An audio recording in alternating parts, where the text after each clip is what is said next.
बिस्मिल्लाहिर्रहमानिर्रहीम, अस्सलाम वालेकुम। मैं हूं मोहम्मद जुनैद हलीम। नाज़रीन, उम्मीद है आप सब खैरियत से होंगे। नाज़रीन, चीन ने तारीखी और कामयाब विक्ट्री परेड के बाद अब जंग की तैयारियां शुरू कर दी हैं और J-35 का पहला फ्लीट अपनी नेवी के हवाले कर दिया है। बात यहीं पर रुकती नहीं है, बल्कि खबर यह भी है कि ताइवान के करीब कुछ परवाजों की इतलात भी हैं। तो क्या बड़ा होने जा रहा है अगले कुछ दिनों में, ये आपके साथ शेयर करेंगे और साथ ही आपको खबर देंगे कि चीन की फौजी परेड का इतना असर हुआ है कि अमेरिका ने तारीख की सबसे बड़ी असलहे की डील कर डाली है। किस कंपनी के साथ यह डील हुई है, क्या कुछ उसमें शामिल है, क्योंकि डोनाल्ड ट्रंप की तरफ से पहले इजहार कर दिया गया था और उन्होंने इस खदशे का इजहार भी किया है कि कोई साजिश हो रही है चाइना की तरफ से।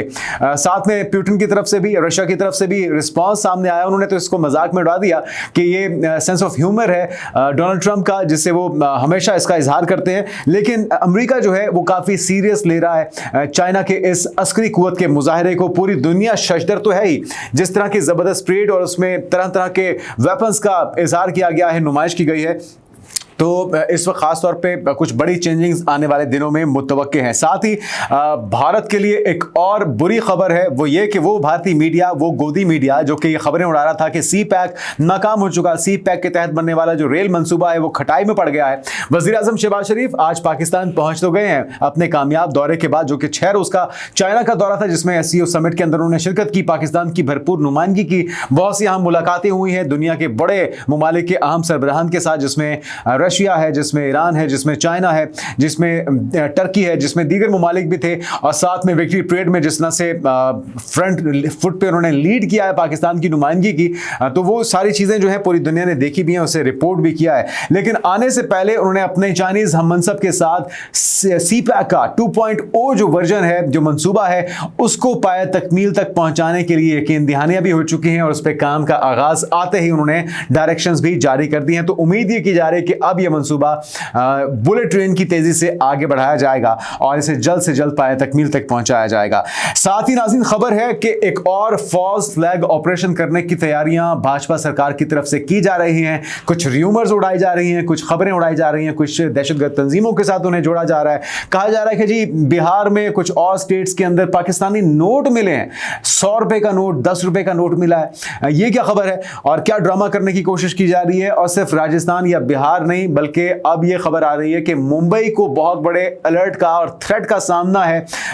कुछ फोन कॉल्स रिसीव हुए हैं, कुछ व्हाट्सएप के जरिए मैसेजेस रिसीव हुए हैं, जिसके जरिए ये धमकी दी गई है। धमकी किसकी तरफ से दी गई, क्या खतरनाक वार्निंग्स दी गई हैं इसमें, और क्या कुछ होने जा रहा है मुमकिन तौर पे, जिसको गोदी मीडिया के जरिए सर्कुलेट किया जा रहा है और एक खबर के तौर पे से मंजर-ए-आम पे पेश किया जा रहा है। ये खबरें आपके साथ शेयर करते हैं। साथ में आपको बताएंगे कि कुछ दरअंदाजी का जो प्लान है पिछला तो नाकाम हो गया, चाहे वो उड़ी हमला हो, पठानकोट हो, पहलगाम हो, ये सारे एक एक करके नाकाम होते रहे, फ्लॉप होते रहे, मुंह की खाना पड़ी। लेकिन किस तरह से वाटर बॉम्ब का इस्तेमाल किया जा रहा है, किस तरह से पानी को हथियार बना के पाकिस्तान के खिलाफ इस्तेमाल किया जा रहा है, उनके अपने ऑफिशल्स की तरफ से, उनके रिटायर्ड आर्मी ऑफिसर्स की तरफ से इस दावे को हकीकत का रूप दिया गया है। हम पहले तो ये समझते रहे कि ऐसा मुमकिन नहीं है, हमारा दुश्मन इतना गिरा हुआ, इतना कम ज़र्फ नहीं हो सकता कि वो पानी छीन के अपनी बर्तरी का इजहार करे। लेकिन अब भाजपा सरकार ने जिस तरह से इंडस वाटर ट्रीटी को वायलेट किया, जिस तरह से इस वक्त पाकिस्तान में सैलाब की सूरत हाल बरपा है, लेकिन ये सिर्फ पाकिस्तान में नहीं है, भारत में इससे ज़्यादा तबाही हो चुकी है। लेकिन फिर भी अपने इन ओछी हरकतों से या ओछे हथकंडों से वो बाज नहीं आ रहे। उनके अपने ऑफिशियल्स की ज़बानी इस प्लान की कच्ची छटी को किस तरह से खोला गया है, एक्सपोज किया गया है, आपको सुनवाएंगे। लेकिन सबसे पहले जो खबर है नाज़रीन आपके साथ शेयर करते हैं, चीन ने तारीखी फौजी परेड के बाद जो कारनामा सर अंजाम दिया है वो भी सुन लीजिए। पीपल्स लिबरेशन आर्मी की बहरी ब्रांच प्लान ने अपने एयरक्राफ्ट करियर और 5वीं नस्ल के कम से कम 3 J-35 लड़ाका तैयारे तैनात कर दिए हैं नेवी में, जिसकी बदौलत चीन अमेरिका के बाद अब अपनी बहरिया में domestic 5th generation fighter jet शामिल करने वाला दुनिया का दूसरा मुल्क बन चुका है। एक अमेरिका है और दूसरा है चाइना। तो चीन की हालिया परेड में J-35 समेत 5वीं नस्ल के कमोबेश 5 अक़साम की लड़ाका तैयारे नुमाइश के लिए पेश किए गए थे, जिसकी तफसील हम पिछले वीडियो में आपको बता चुके हैं, जिससे दुनिया में कोहराम बरपा था। और अब चीनी बहरिया में J-35 की तैनाती की खबर भी सामने आ चुकी है।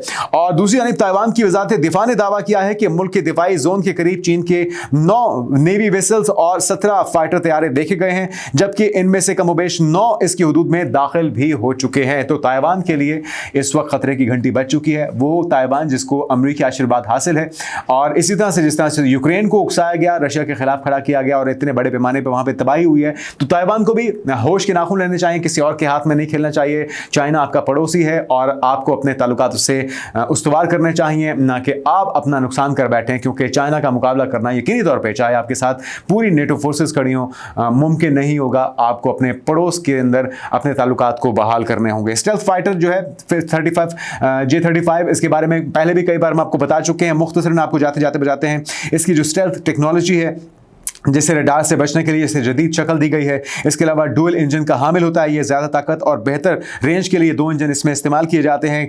करियर ऑप्शंस जो ऑपरेशंस हैं, इसकी सलाहियत इसमें मौजूद होती है। करियर बेस्ड ऑपरेशंस, जिसमें फोल्डिंग विंग्स, मजबूत लैंडिंग गियर की बदौलत ये एयरक्राफ्ट करियर पर बासानी इस्तेमाल हो सकता है और इसीलिए इसे नेवी का हिस्सा बना दिया गया है। इसके अलावा नाज़रीन, इसमें कसीरुल मकासद मल्टी रोल कैपेबिलिटी होती है। फिजाई बर्तरी, ज़मीनी हमले, एंटी शिप मिशंस और इलेक्ट्रॉनिक वॉरफेयर समेत मुख्तलिफ किरदार अदा कर सकता है। और अभी ये 5th जनरेशन है जिसका डिस्प्ले हुआ है, लेकिन सरप्राइजेस चाइना की तरफ से अभी आने बाकी हैं। 6th जनरेशन फाइटर जेट्स अभी उसने मख्फी रखे हैं, जिसके अंदर J-36 है, J-50 है। तो ये सारा कुछ अभी आना बाकी है, लेकिन अभी दुनिया शजदर है। अभी दुनिया इस वक्त सख्ते की हालत में, खासतौर पर मगरबी मीडिया और मगरबी दुनिया, जिनके लिए सबसे बड़ा थ्रेट है, और खासतौर पर भारत, जो कि अपनी घबराहट का इजहार तो नहीं कर रहा, लेकिन वो किस तरह से इजहार करेंगे, क्योंकि मोदी जी होके आए हैं अपने किए हुए बयानात के बरखिलाफ। वो जो कहते रहे मासी में, उसका उलट करके उन्होंने दिखा दिया, जिसकी वजह से कांग्रेस की तरफ से उन्हें शदीद तनकीद का निशाना बनाया जा रहा है। अच्छा नाज़रीन, अब हुआ यह है कि चाइना ने तो अपनी कुव्वत का इजहार कर दिया, अस्करी तौर पर वो कितने मजबूत हो चुके हैं। अमेरिका की तरफ से इस जबरदस्त मुजाहरे के बाद तारीख का सबसे बड़ा मुआहिदा और डील की गई है लॉकहीड मार्टिन के साथ। खबर क्या है वो सुन लीजिए। अमेरिकी फौज की जानिब से दिफाई साजो सामान बनाने वाली कंपनी लॉकहीड मार्टिन के साथ रिकॉर्ड $9.8 अरब का मुआहिदा कर लिया गया है, और ये अमेरिका की मिसाइल और फायर कंट्रोल हिस्ट्री की सबसे बड़ी और महंगी डील होने जा रही है जनाब, जिसके तहत अमेरिकी फौज को 1970 PAC-3 MSE इंटरसेप्टर्स फराहम किए जाएंगे। मीडिया रिपोर्ट्स के मुताबिक इन 1970 में से 600 से जायद नेक्स्ट जनरेशन के इंटरसेप्टर्स इसी बस यानी कि 2025 में ही फौज को मौसूल हो जाएंगे।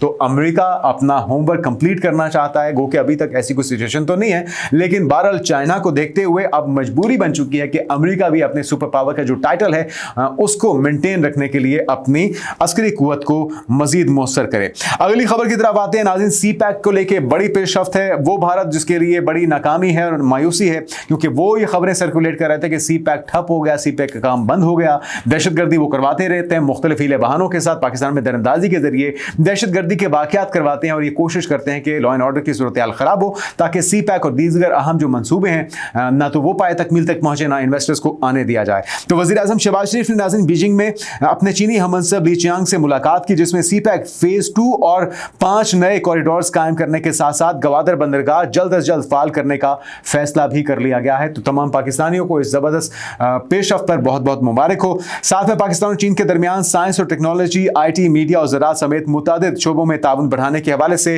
$8.5 अरब की मफाहमती यादाश्तों, MOUs और मुआहिदों पर दस्तखत भी कर लिए गए हैं। अच्छा नाज़रीन, एक मुश्तरका एलामिया भी जारी किया गया है इस मुलाकात का, वो भी सुन लीजिए। पाक चीन वज़ीर आज़म की मुलाकात का एलामिया जारी किया गया है। मुलाकात में फील्ड मार्शल आसिम मुनीर और वो भी शरीक हुए। दोनों वज़ीर आज़म की मुलाकात में ज्वाइंट एक्शन प्लान पर इत्तेफाक हुआ है। अच्छा, फील्ड मार्शल आसिम मुनीर के दौरे के ऊपर इंडियन मीडिया को बड़ी तकलीफ थी, लेकिन असल में एक तो उनको रिस्पेक्ट जो मिली है, मकसद ये भी था, और साथ में पाकिस्तान के अंदर जो लॉ एंड ऑर्डर की सूरत हाल है उस हवाले से जो कंसर्न्स थे, जो यकीन दहानियाँ थी, इस मौके पर उनका होना बहुत ही अहमियत का हामिल है। इस चीज़ का सबूत है कि मामला बहुत तेज़ी से अब आगे बढ़ेगा, क्योंकि यकीन दहानी उसकी तरफ से दी गई है जिसने इस बात को यकीनी बनाना है कि दहशतगर्दी को यहाँ पे उसका कलाकमा ख़त्म किया जाए, उसके मुकम्मल खात्मे को यकीनी बनाया जाए।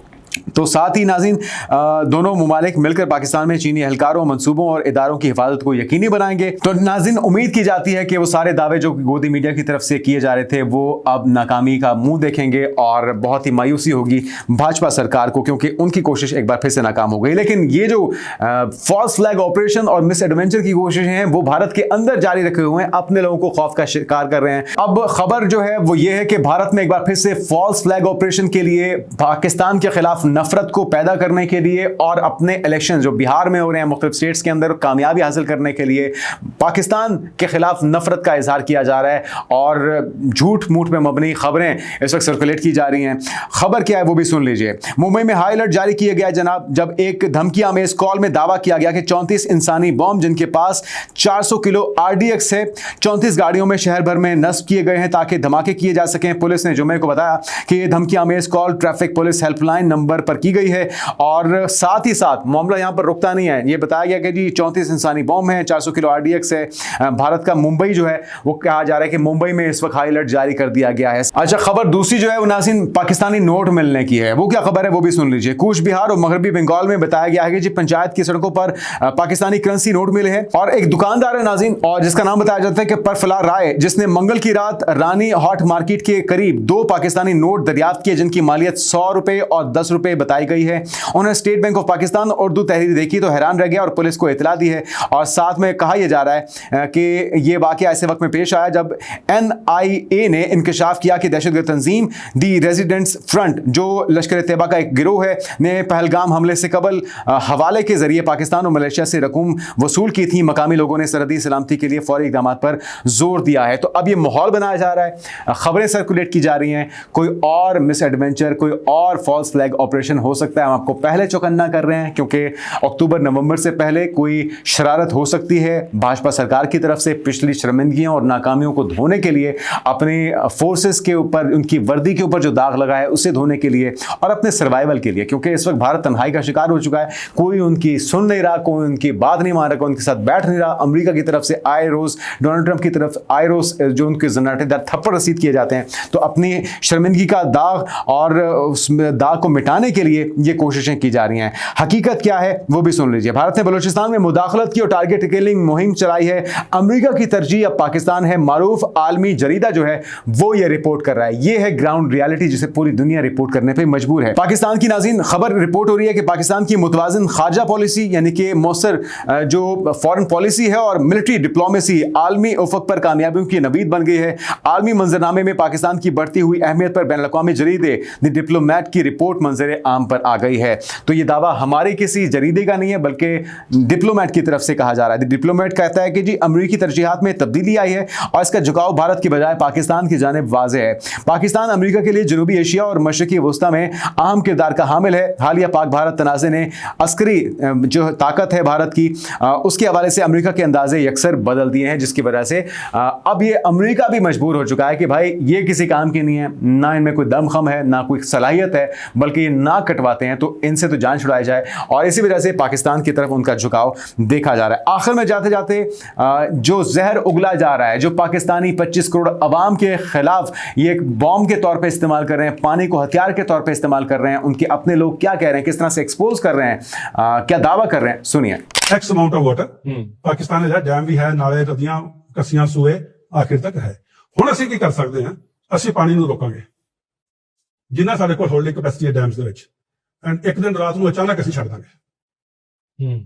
ਜਿਵੇਂ ਹੁਣ ਜੇਹਲਮ ਦੇ ਵਿੱਚ ਪਾਣੀ ਛੱਡਿਆ, ਉਹ ਕੈਪੈਸਿਟੀ ਤੋਂ ਕਿਤੇ ਜ਼ਿਆਦਾ ਪਾਣੀ ਛੱਡਿਆ ਜਾਏਗਾ। ਉਸ ਨੂੰ ਹੋਲਡ ਕਰਨ ਦੀ ਪਾਕਿਸਤਾਨ ਦੇ ਵਿੱਚ ਕੈਪੈਸਿਟੀ ਨਹੀਂ, ਪਾਕਿਸਤਾਨ ਦੇ ਫਲੱਡਸ ਹੋਣਗੇ ਤੇ ਨਾ ਹੀ ਉਸ ਨੂੰ ਗੇਨਫੁਲੀ ਯੂਟਿਲਾਈਜ਼ ਕੀਤਾ ਜਾ ਸਕਦਾ ਹੈ, ਨਹੀਂ ਕੀਤਾ ਜਾ ਸਕਦਾ। ਔਰ ਜਦੋਂ ਫਿਰ ਦੁਬਾਰਾ ਰੋਕ ਲਾਂਗੇ, ਔਰ ਖਾਸ ਕਰਕੇ ਗਰਮੀਆਂ ਦੇ ਮਹੀਨੇ ਜਾਂ ਜਦੋਂ ਫਸਲ ਹੁੰਦੀ ਹੈ ਹਾੜੀ ਸੋਣੀ ਦੀ, ਉਸ ਟਾਈਮ ਦੇ ਉੱਪਰ ਜਦੋਂ ਜ਼ਰੂਰਤ ਹੈ ਪਾਣੀ ਦੀ ਉਸ ਟਾਈਮ ਤੇ ਰੋਕ ਲਓ। ਬਰਸਾਤਾਂ ਦੇ ਵਿੱਚ ਜਦੋਂ ਜ਼ਰੂਰਤ ਨਹੀਂ ਹੈ ਉਸ ਟਾਈਮ ਤੇ ਛੱਡ ਦਿਓ। ਤੇ ਇਸ ਕਰਕੇ ਹੁਣ ਵਾਟਰ ਐਜ਼ ਅ ਵੈਪਨ एक बहुत बड़ी स्टडी है। तो जनरल कमलजीत सिंह ढिल्लू जो कि अब ये बर्मलाइसिस का इजहार कर रहे हैं कि हम अपने डैम्स में पानी को रोकेंगे जितना रोक सकते हैं अपनी कैपेसिटी के मुताबिक, फिर अचानक छोड़ेंगे और इनकी फसलें डुबाएंगे, इनके लोगों को मारेंगे, पानी के जरिए एक हथियार के तौर पे इस्तेमाल करेंगे। ये है वो एतराफ़ जिसे आलमी अदालत इंसाफ में पाकिस्तान को पेश करना चाहिए। जैसे दर्जनों सबूत हैं इनके प्राइम मिनिस्टर समेत, इनके ऑफिशल्स, इनके मंत्रियों समेत, इनके अपने मुंह से कहे हुए अल्फाज हैं जो कि इनके खिलाफ सबूत का पलंदा है, इनके अपने खिलाफ चार्जशीट हैं। तो हम यही कह सकते हैं कि अल्लाह ताला इनको सेहत दे, इनको तंदुरुस्ती दे, इनको दिमागी बीमारी जो है उससे छुटकारा मिल सके, क्योंकि इस ज़हनी कैफियत के साथ लगता नहीं है कि ज़्यादा देर तक ये सर्वाइव कर सकेंगे। आने वाले दिनों की पेशरफ से आपको आगाह करते रहेंगे। अपना ख्याल रखिएगा। अल्लाह हाफ़िज़।